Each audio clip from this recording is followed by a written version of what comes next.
for being here I don't know what's today. going to happen. I'd like to call the meeting to order. May we call the roll, please? Yes, thank you. Chair Nolan, Present. Vice Chair Dilek, Member Schlotman, Present. Member Albramo, he's excused, Member Bratcher, Present. Member Cornoyer, Present. Member Quinn, she's excused. Thank you, we have a quorum. Thank you. And with that, we are then in compliance with the open meeting law? Yes, we are. Thank you. Public comment during this portion of the agenda must be limited to matters on the agenda for action. If you wish to be heard, give your name for the record. The amount of discussion as well as the amount of time any single speaker is allowed may be limited. Do we have anybody for public comment? Seeing none, we will continue for possible action to approve the final minutes by reference of the regular meeting of September 15th, 2015.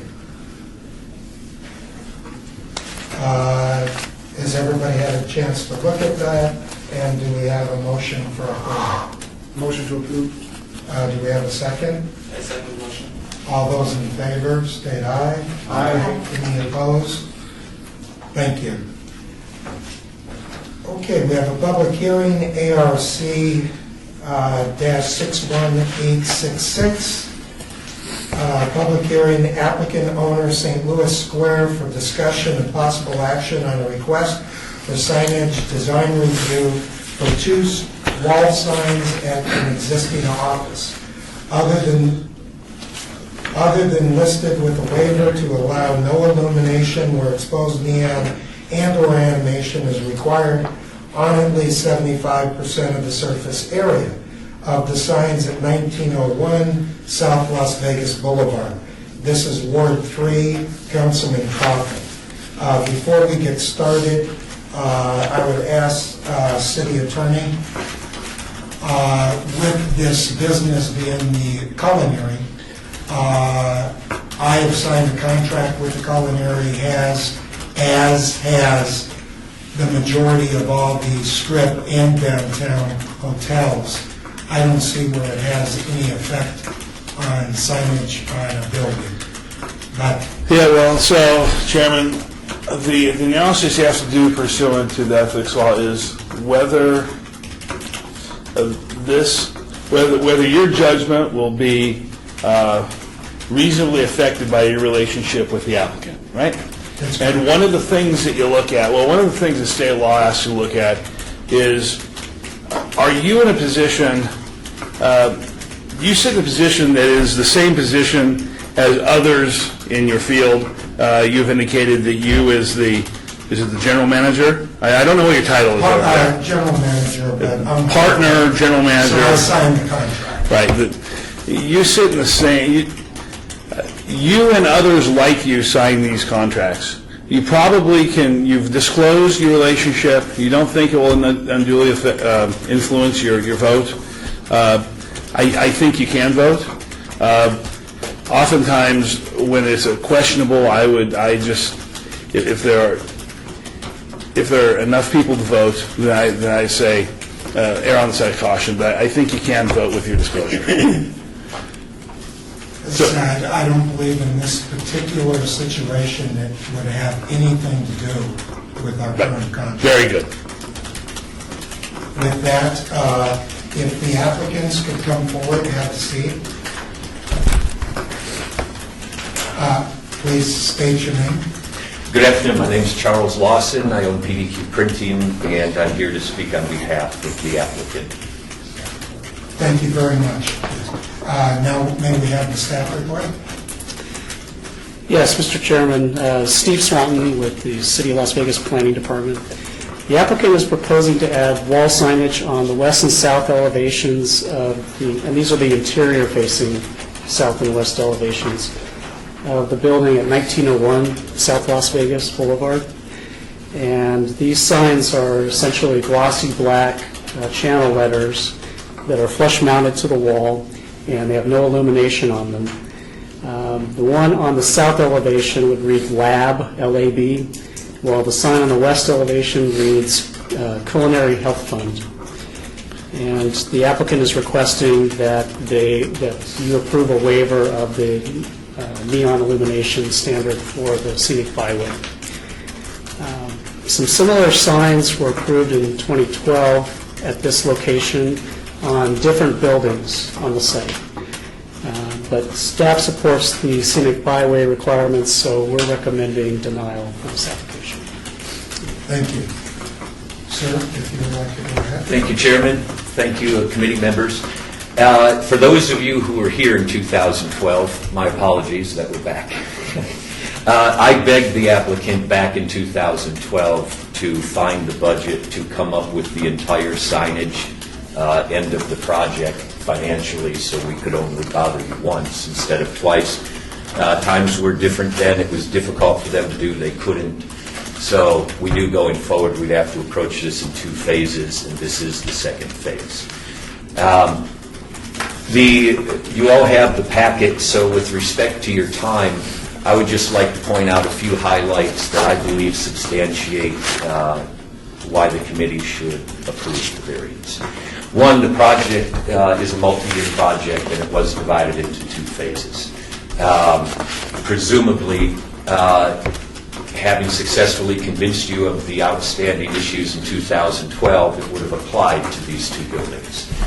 And these 2 buildings are not of any greater notice. In fact, I would argue they're of less notice from the street than the other buildings where the variance was approved.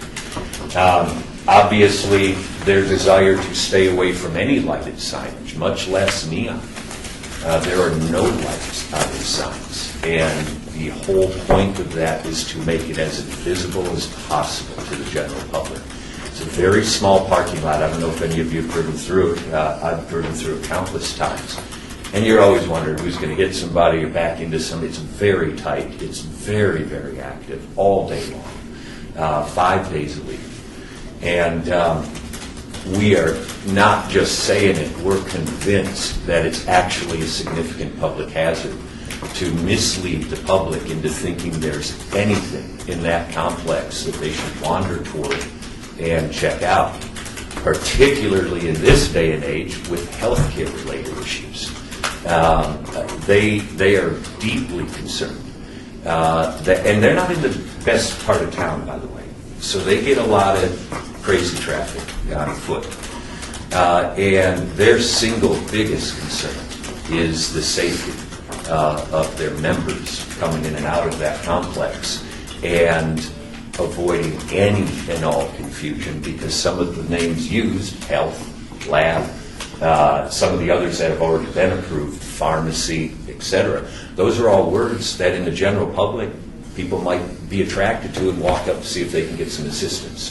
So for that reason more than any, that is why we're asking for the variance. And because of that, beginning in 2012, we kind of went out of our way and went really downstream in the design, placement, and size of these blow mold letters in order to go even further to make it as invisible as possible to the general public. So naturally, when there's an ordinance requiring 75% of the signage be lit and in neon, lit's bad enough, but neon is designed specifically to attract the passerby. That is why neon exists. It just seems really counterproductive to everybody's business mission and public safety to deliberately cause confusion. So that's the essence of our point. I'm not here to argue. I respect everybody's opinion and vote, but this isn't something we're asking for lightly. And we know that your considerations have to extend beyond the applicant because you're managing a city and there's federal funding involved, and I understand you're limited to how many variances you can give and all that stuff. So I respect all that, but if there was ever a qualified exception to the requirements of this code, I can't imagine what would be more qualified than this. And with that, Thank you very much. This is a public meeting, is there anybody that has a public comment on this issue? Then I would turn this over to the members to see if there's any comment or anybody? Sure. Member Denoyer, Mr. Chair, through you, like I said, and confirm for the applicant, the culinary health fund signage, that is replacing existing illuminated signage, correct? They had old signage up there that's been, that was removed, I think, about 4 or 5 months ago. Oh, was it? Yeah, it was dilapidated. Maybe some of you have seen it. All the signage over there was failing. They weren't maintaining it anymore because they knew it was coming down. Some of the signage, was the original culinary lit? I don't think it was it? The Culinary Health Fund was lit, but it was not me. It was out back lit. Yeah. Sir, I'm sorry. I'm Go ahead, sorry. come up and sit down and I'm sorry. identify yourself. Absolutely. I'm Charles, and I'm with PDQ Printing as well. Thank you. Continue. Oh, and I just that to answer the question, there was a moderately lit sign, so it did have backlighting. It was not a neon sign that was on the building before. But again, like you said, it was failing and things like that. That's why I was doing that. Right, and some of the other signs that we took down, some of which were replaced in 2012, were not lit. So it was a combination of both. And I guess my next question for you would be, the property is currently advertised as like a shopping plaza, the sign in St. Louis Square is, and I would think that would be more of an attraction than illuminated signage that says pharmacy to the, to the general public or someone confused, or if I were a tourist walking down the street, I might think, oh, there's retail or stores or some sort of shopping available in there. That to me is a bit of an attraction, so I'm just wondering if perhaps there's some better way to market the site on the existing signage. And then number two, the points that you bring up, I'm also curious, could these be addressed through parking lot or directional signage that is even less visible? We're trying to make things less visible. Folks that are attending the site or visiting the site are ones who are going there for a specific purpose, and they generally will already have an address or an idea of where it's located at. And I'm just wondering, is there a way to say, not even worry about having the non-illuminated letters on the building, and create some sort of really great wayfinding system within the walkways or parking area of the center, and that doesn't necessarily have to be, that could be less visible from Las Vegas Boulevard, and then we wouldn't have to see theoretically the variance. Excellent question. In 2012, we did a lot of site inspections and such, and I was there for a lot of these, so I can answer that question directly. In 2012, we considered many things to include way signs. So identifying the parking lot, it's very, very tiny, which is illustrated, well, pretty much right here. So cars go butt to butt, head to head. There are very few islands that contain, for example, those lights. And you immediately enter that right off of Las Vegas Boulevard and St. Louis on the south side. So instantly you're thrown right into that. And we didn't see any way without causing drivers to get confused noticeably behind the wheel to effectively have way signs, because they would be lower, they would be non-lit, they would be smaller, otherwise they become hazards and obstructions. We went through this all in 2012, and we figured, well, by the time people are trying to read where they go, it's more confusion and misguidance through a very tight parking lot. When one guy's backing out, the other guy can't. It's that tight of a parking lot. And they already had traffic confusion because on the east side of this complex, just to the right of that back building, if the picture went further to the right, you'd see an alley between the two buildings. And that used to be ingress, egress as well. They've blocked that off now as an effort to try to get control of people cutting through, because you can avoid the traffic light by coming off of St. Louis to the south entrance, cut across and get on Las Vegas Boulevard. And all of this was happening. So I don't know if that answers your question, but from our perspective, it negated the possibility of any kind of directional signage through the property. To your earlier point of, well, there's a big sign out there that says square, that came with the property, you were right. They never threw any money at changing any of that sign. I've had the lecture before that the Culinary Health Fund, is mandated to do very specific things, and dressing up buildings and signage and filigree is not one of them that they protect, to utilize the members' money as efficiently as possible. So they just never addressed that sign, to include just removing it, because you do raise a good point. However, in the evening, it's with no lit signage on these buildings, it becomes instantly obvious to the public that in spite of maybe there's a giant sign up there that says the market or the square, there are no lit commercial signs on the property that would lead you to believe there's anything there open or of worth to you. So I don't know that your question on the monument sign near the street offers any type of way to resolve this issue. And it doesn't help the people arriving. And I asked a question you also mentioned earlier. I asked it several years ago when we were trying to figure out what words to put on what buildings in what direction, because they left that to us.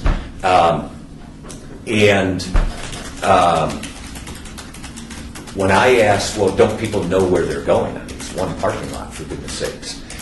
To my surprise, they were absolutely convinced, observing their membership, that they don't know where they're going. Some are familiar with it very much. But it is culinary. It's 50-some-odd members, and we know that a lot of those jobs have a high turnover rate. And so I would presume that they were giving me accurate information that, no, a lot of people show up every day not knowing where they're going. They told me that's the whole reason they want to re-sign the buildings. The existing signage was so inadequate, it forced them to address re-signing. And that's a relevant point, by the way, starting in 2012 with the initial variance. It was brought up that largely these improvements are driven by the feedback of the membership and the troubles the confusion was causing them. Thank you. Any other members have any comments? Yes, Mr. Chair, through you. Question for the applicant. What's the difference between somebody seeing the sign during the day, because they can see it clearly, and coming onto the property versus seeing it at night and coming onto the property? Well, we're in the sign business, so actually I could bore you with studies, but they're all from a marketing standpoint, but they're relevant and do answer the question. That type of signage, blow mold black, that is the least effective sign you can put on a typical building. To go color begins to increase the public response. To go lighted color takes public response to the highest level. Now, it just depends, is it dancing and how many of the lights, but you're full on. And that is precisely what the applicant's trying to avoid for the obvious safety reasons. So that would be why, because there actually is a significant difference. It screams to the public. Even daylight neon. Well, nobody's going to spend money on neon, especially these days. Neon's expensive more, not less. If their specific mission is to not attract the public, no one in the private sector is going to say, I'm going to spend my money on neon. Mr. Chair, through you, another question. So you had backlit signs at one point, and they just chose to take them down versus repairing them because it would probably cost them too much money. But they went to the expense of actually constructing those at one time. So what was the reason having them back then versus now? What's changed in the studies? The only thing that's changed is when they first did it, that's what they did. No thought was put to it. Then as they're deep into their business years and years later, now there's a reconstruction project and a renovation project and this and that, it brings up the signage. And their very first point with me was these were lit and they shouldn't be lit. We're getting too much confusion from the general public. They called us in on the job because of a problem they have, not because they figured they wanted to spend some money to change some signage. They actually allocated the money to change the signage, and you're familiar with signage, of course, so you know that's not an expensive application of sign. In fact, it's one of the least expensive. But they realized through their membership that they have all the confusion. So when they were doing the renovation, they took it as an opportunity to address the mistakes they had made in the signage.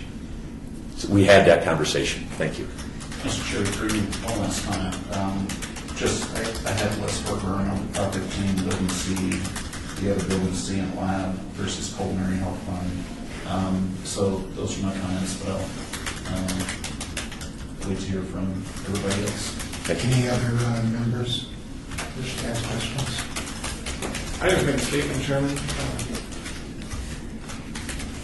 few reasons that I want to support this because the approval of the prior waiver, and I think you've done a really good job of minimizing the signage. You're here before us for a waiver, and basically the west elevation, you're proposing a sign that's maybe 10% of what's actually allowed for that area, and actually even less on the south where it's maybe a 1.5% of what's actually allowed. I understand the need to minimize to the traffic, foot traffic, but I do also, as other commissioner mentioned, the need to direct people to the right area. I think this minimal signage does that effectively. So I'm willing to support it, but I would advise you to maybe go back to the client because there is a major freestanding ground sign on that property. And I think in the future, any future waivers would most likely require some type of adherence to our principles and practices for this board because waivers of the scenic byway are not something we're in the business of providing, but that sign is a attention-grabbing sign, and it could be easily increased with some type of neon. There is an animated reader board, I believe, on it, but it's just a dated sign. And eventually, I think this center, when it does change hands or whatever does happen, a future applicant, I just want to make sure it's on the record that we would be looking for that sign to be enhanced potentially at that time. Yes, sir. And you are referring to the monument sign? Those freestanding ground signs are here. Yes, yes. Okay. Noted. Thank you. So that's all. Okay. A couple of questions. How is PDQ, what's PDQ's involvement? PDQ, we're a union company. The Culinary Health Fund has been a client of ours for years and years and years. So you're the sign representative? Yes, sir. Yeah, we are the project manager. We're the interface between the company that's going to manufacture and install the signs. It'll be a different company than Southwest Sign Art that we used in 2012. Sadly, we tried with the culinary job, but sadly they didn't make it out of the economic disaster. What are the hours of operation of the buildings that you're looking to change the signage on? I cannot open the hour, I cannot recall when they open, but they close at 5. Now, that doesn't mean it's vacated at 5. It's not. They got a lot of workers there doing paperwork, and they stay late. We've been there late bringing stuff to them. But I cannot speak to when they open, but they do officially close at 5, but people are still on premises at that time. One of the things I noticed right away, and I do drive by it quite often, is we are talking about the inside walls. We're not talking about something out that anybody driving down Las Vegas Boulevard is going to notice. And I did go by the property after seeing this and looked at it. I did like the comment by Member Gronauer on the, as we've called it, monument sign, a freestanding sign, because that does draw attention. And even though there's a lit portion down below, I don't know, does that make any sense? I know it's St. Louis Square. To say, it doesn't make sense to say private business or something on there to further detach it.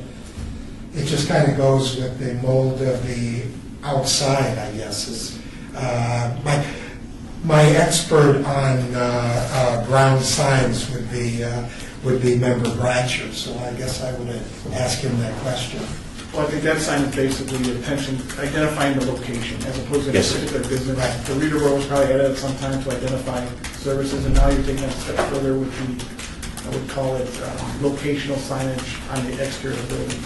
This is a little bit different than a street retail center, because a street retail center would have multiple tenants with different ideas of signage. Imagine a nail salon, a liquor store, an insurance office, all have different types of signage. This year, uniformly providing signage which is more directional as opposed to identifying a specific location. You're just identifying people from the parking lot to where they have to go. And I can understand that, again, with the past approval and then the fact that you're minimizing these signs to the least, I would say the least amount possible, I think I can support that. But I do think the owner needs to know, when that site does renovate, it will be coming before us for other signage, and that sign would probably be addressed at that time. I think that's a very fair point, not that my opinion matters, but I do agree with you. I think that's a fair point. I took note, and I assure you I will have the conversation with the person in charge over there, make sure they know your concern. Thank you. With no other comment, we would now entertain a motion.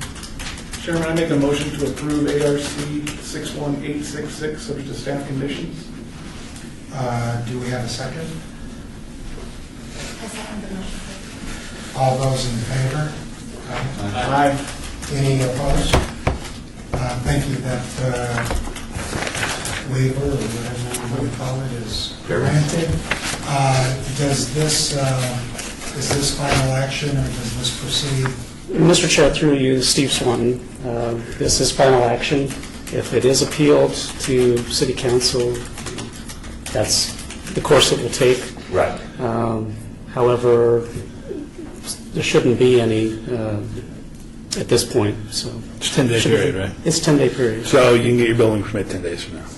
Okay, terrific. We'll make sure. Yeah, so thank you. You can submit your permit 10 days from now. Yes. If it hasn't already been submitted. Thank you, members of the committee. Thank you. Sloppy use of the word, yeah. Okay, our next item of business, ARC 61959, Director's Business, Public Hearing, Applicant, City of Las Vegas, for discussion and possible action on a request to approve the 2016 Downtown Design Review Committee meeting schedule. All right, Mr. Chairman, so you have the dates in front of you for 2016. There's no change in the format of the meeting schedule. It's always going to be the third Tuesday of the month if applications are forthcoming. So I would leave it up to you to discuss if there's any changes or Any otherwise discussion accept. on the upcoming schedule? With that, make a motion to approve the upcoming schedule for year 2016. Do we have a second? I'll second that. All those in favor? Aye. Any opposed? Thank you. Number 7, ARC 61961, Director's Business, Applicant Owner, City of Las Vegas, for discussion and possible action on a future Downtown Design Review Committee workshop. And Mr. Chair, through you, Steve Swanton with Planning. We put this item in front of you so you could formally discuss what you want to talk about in a future workshop for the Downtown Design Review Committee. And just as a grounding for this group, I put together a slide that shows, a timeline of some of the events that led up to the creation of the DDRC and what your role is in approving projects or signage downtown.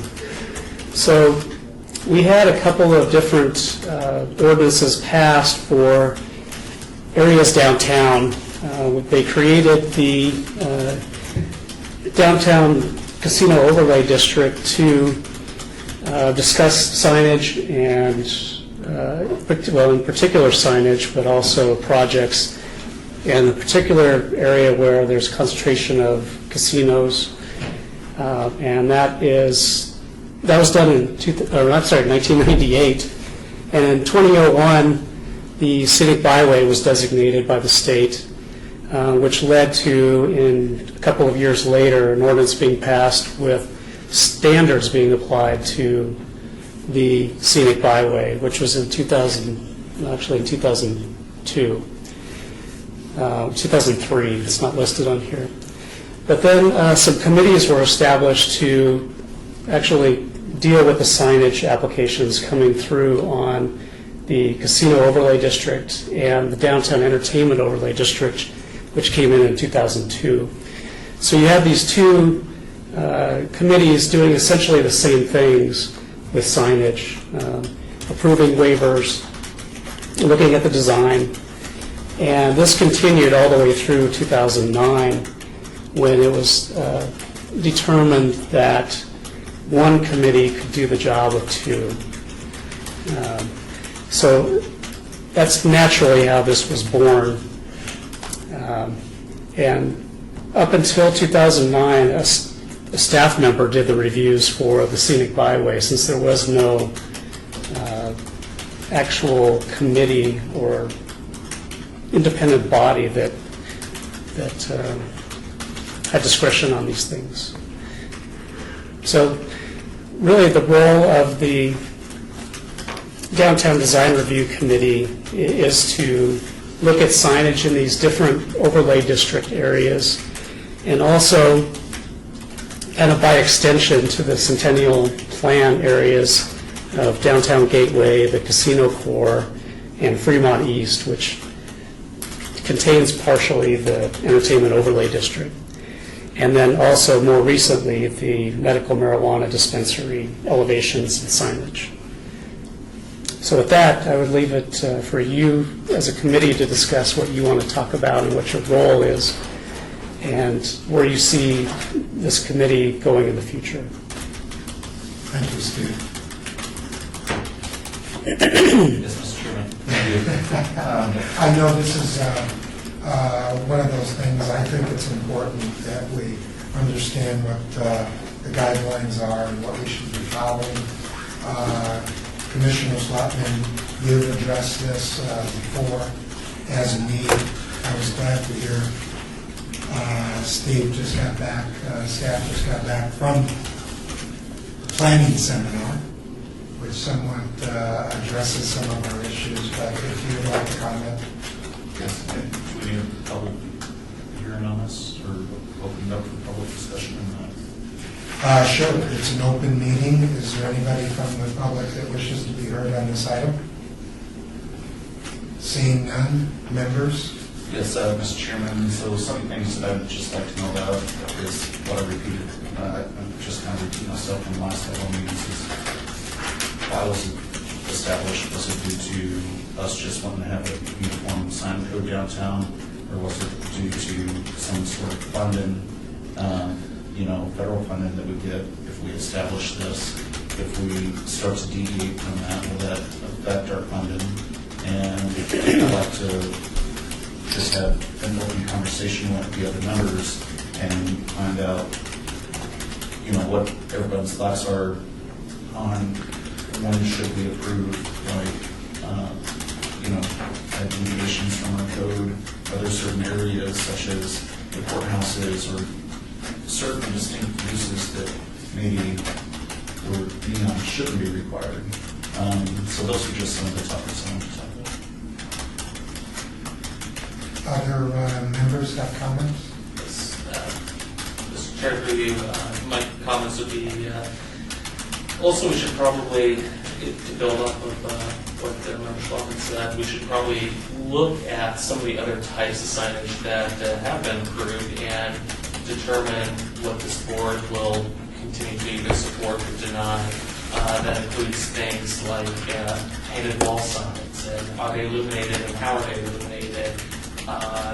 It includes things, I would also suggest to certain uses. We had law that suggests that they somehow neon sign would not be appropriate for them.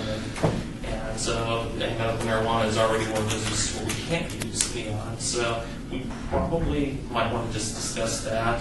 I also think there's some other new technology that's out there, and I know Member Bratcher will want to talk about this too, which is the LED reader boards that have been approved. And some of the problems that we have with them, especially as they turn into LED billboards, and as we know, billboards are prohibited on the scenic byway, and code would need to change in order to allow some of the functions that are occurring on them as existing. And I think lastly, in regards to technology changes, I would just be curious to hear, maybe you can have a little discussion, maybe a little research on the new LED neon that's going around and that has been developed, because through discussions with some design companies, they state that neon is becoming more and more expensive and harder to produce and harder to find, and if that's becoming the case, if we have a 75% neon or animation requirement, so it's not just neon level, we have to remember that we can also suggest animation on 75%. Doesn't always have to be neon, but is the LED neon an acceptable source? What does that look like? And this is something that we're willing to propose to applicants who are averse to the cost of neon. Good. Commissioner Hatch? Yeah, Chairman, I would like to, I think, just double up on everybody else said. I think we need a little section on the background. I think we need an overview of the process and pre-app the permit. What does the applicant actually go through?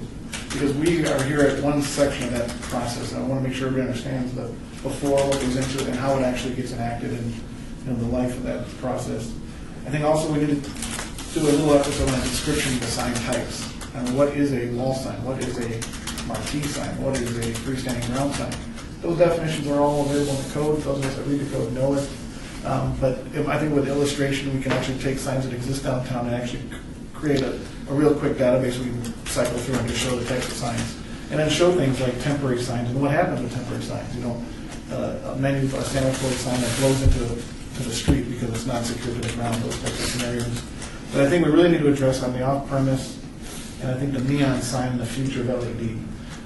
Personally, if neon is in fact dying, we should actually encourage people to support it by giving them larger and larger ability to have bigger signs and better signs. If they really want to invest in a nice neon sign, let them have whatever they want to come up with. Okay. So instead of being limited. So, for example, you have a wall sign that's limited to 20% of the wall elevation. If it is neon or 75% neon, maybe that elevation can be 40%. Because that's what we're really looking for, the old nostalgic type look. So just an example of that. And I think we also have to do a section on industry outreach. I think I'd be willing to volunteer time to work with staff to actually go through past applications, find the people who have been before this board. There's some very creative people in the sign industry, and I think we should tap that resource so they can tell us what's new, what's coming, what they can accomplish in terms of bringing that nostalgic look to an area. We look at some of the past history, I think La Comida, how they were able to create signage, but they were kind of hamstrung because they actually put a sign inside of the wrought iron, which is actually a wall sign. But then they had the decorative art piece, which is a neon, a monkey that everybody knows and loves. So there's a lot of ways that I think we can use the sign industry experts to help us understand what's coming in the future and how we can pick what's best for the city. I also think the idea of granting waivers because there are waivers in the past or granting waivers, it's not really the practice we want to be in. So we want to be able to give the flexibility to the end user to come up with something that meets code and finds a way to support what they want to do. Those are my thank you.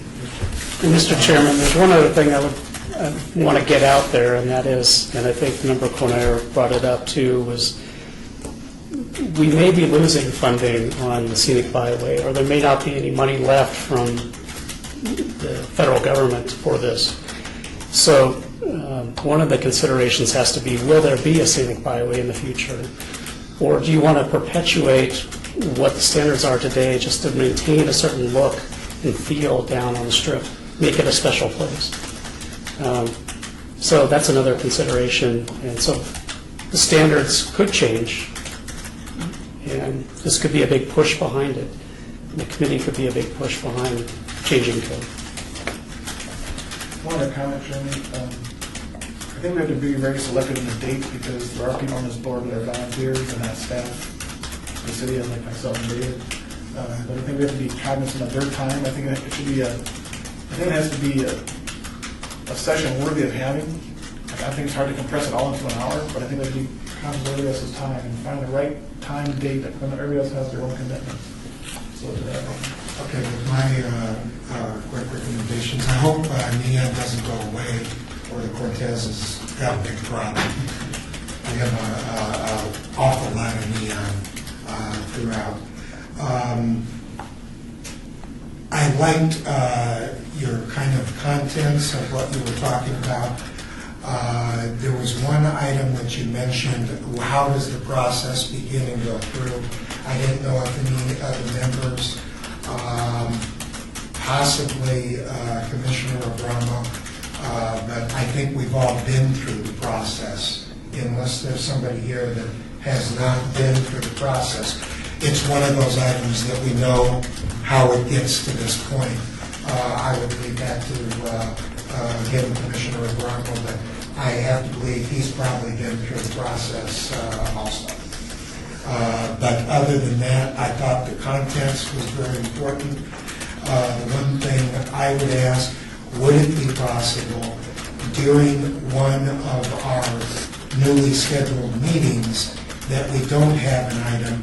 And the reason I'm saying this is, I think it was Member Schlotman that brought up, when we go through the ordinance and the legality, if we were allowed to have the meeting during this time, if there was nothing else in front of us, because we would have the benefit of the city attorney in case those questions came up.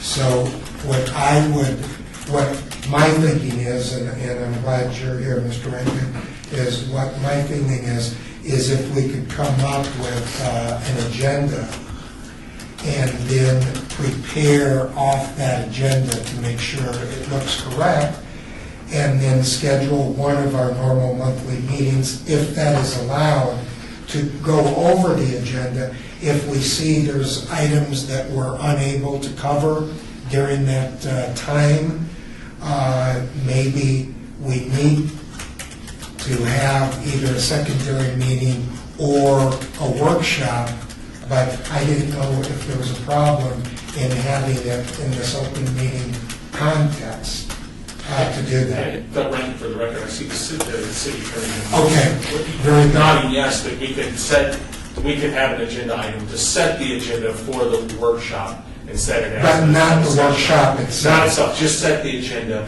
I've taken some question notes already. We have quite a few topics. I don't think we could squeeze it all in an hour, but maybe two, and then find an appropriate meeting time where normally we need to have a 2-hour meeting. One of the things we can do is try and secure some food for you, maybe perhaps. We have a small, the bad times are ending, and we have a little bit of money for that now, and we might be able to feed you at the same time for the work that you do. I can bring Because this is a lot of everything work, from the so. finance department because we have boxes of lunch and nobody ate. So I can bring all that down to this. But I think we can work something out. I would just say, Chairman, it will be a scheduled open meeting. Right, so it's not, workshops aren't something different than what we're doing. They'll just, if it's a workshop format, it'll just be on the agenda, it'll be just labeled as a workshop. But there'll be public notice, people will be permitted to attend if they want to, right? There'll be a public comment period at the beginning and one at the end, same sort of thing. So if you wanted to do it from 12 to 2 on a Tuesday, I don't know why we couldn't, but it's up to you all. Go back to other comments by commissioners or members. Yes, Chairman, Member Slotman, through you. So we can tack this on to the end of one of our agendas and regular scheduled hearings. I don't know why not. I mean, unless there's some sort of prohibition against. I just don't know. There's nothing I know of in the bylaws or the city code that would prohibit us from having a conversation about what it is you do and what it is you want to do in the future at one of our regularly scheduled meetings. So I think the answer is yes. We can do that and to schedule. I think the planning department just have to work with each of you on your schedules, and we have to find a Tuesday meeting that everybody can spend 2 or 3 hours at. My question then would be, I know items can change and something can come in last minute. Is staff aware of anything that is going to be on the agenda in December? Mr. Chairman, through you, Steve Swan, yes, there might be one item. It hasn't been pre-apped yet, but it looks like we might have one come forward, medical marijuana signage. Mr. Chairman, for you, is it possible, thinking about this agenda idea, to get the agenda on the agenda, but we could technically, maybe over a 12-month period, have items on that agenda that address these different things. So we do have a 1-hour meeting every Tuesday, once per month. And we can have an item, and if the agenda's too heavy, we can always obey that item to another date, you know, so we can have a roll. And if the agenda at the same time is light, we could address 3 of the items. Right. So just a thought. I think And another consideration too, I'm sorry, Steve Swanton, the schedule is, those are the suggested dates for having the DDRC meeting. You can schedule a date for whenever you want. You're not limited to those third Tuesdays of the month for the special meetings. session, For the special session. a workshop. But Randy, for the record, again, Member Bradford, as you mentioned, it could be, we could add in break this apart into smaller parts and present them at each item as kind of an ongoing workshop. Because I see there's some recommendations coming out of the workshop that make changes to code or clarify code in some parts of that, which you can take that recommendation. Because this isn't how is this committee formed? Well, this is a committee of the director of the Department of Planning. That's its position. The director and secretary of the Planning Commission can assemble committees, and that's what this committee is. It's a committee assembled by the director of planning, and that's how it functions. So we could do that as a moving workshop and just have one item at a time come before you if you'd like to do it that way. Or we could do it all in one setting, whatever the preference of the committee is. We can certainly address that. If it is going to be one meeting, we'd ask for a little bit of time to prepare it all, because December would not be good for me and Steve to get all of this together. We'll need a little bit more time. I was kind of looking at February-ish if we want to do one meeting, but if it was one item at a time, we could prepare those ahead of time. Maybe bring in December an agenda to you and make a consideration at that time whether you want to take it all at once, or if you'd like to see it spread out over the next 6 months or so. Thank you, Mr. Rankin. I think the idea of getting an agenda together, and if we can address those items during the meeting, if we get involved deeper into a specific item where we see that this is something we need to have a workshop on, then we can address that item like that. Otherwise, some of these items could be handled throughout the meeting. No reason to have a workshop on something that everybody becomes clear of. Okay, Chairman, so thinking Yes. through that, just understand we're going to have to, what we'd have to do if we want to do that is we'd have to either have for the open meeting law, we're going to have an item, right? Just telling the public what it is we're going to discuss. So I'm trying to think through the logistics of kind of playing it by ear, which is kind of what I hear you saying. If we had, 1 or 2 items per meeting that we could schedule, we could meet the open meeting law and the disclosure requirement, and then you could speak for as long or as little as you like on 1 or 2 topics per meeting, right? It seems to me, though, that would still require us to have a conversation about all of the topics, right? So then Steve and Doug would know how to schedule and prepare for 1 or 2 topics per meeting going forward. So, I don't know, maybe the December agenda should be us coming to you with a list of the topics we think you want, and then you can decide, let's do this all in 3 hours one day, right, 2 or 3 hours, or let's do these 1 or 2 at a time. Steve, make sure at least 2 of these are on each agenda for the next 6 months. I don't know, I couldn't think through it there. Thank you for your comment. And as Commissioner Bratchard said, if we did list, let's say there was 2 or 3 items listed, we only got through 1 or 2, then the other item would be obeyed till the next meeting. But I would say that in the December meeting, if we could just go over like a table of contents or an agenda of items to be discussed. And that's all we would review, maybe put them in idea of importance to what we would want to talk about the following meeting, giving people the proper time to prepare for that item's discussion. Any other comment? Do we need a motion, and that's how we want to proceed? No. Or No, I don't think you need that. Yeah, we're just having a discussion here. I don't think there's any action needs to be taken, no. Very good. Yeah. Okay, that being said, citizens' participation, public comment during this portion of the agenda must be limited to matters within the jurisdiction of the committee. No subject may be acted upon by the committee unless that subject is on the agenda and is scheduled for action. If you wish to be heard, give your name for the record and the amount of discussion on any single subject, as well as the amount of time any single speaker is allowed may be limited. Is there anybody here that would like to talk? No? No. Seeing none, take a motion for adjournment. I'll set this, with Member here, I'll second the motion. All those in favor, aye. Aye. Any opposed? Thank you.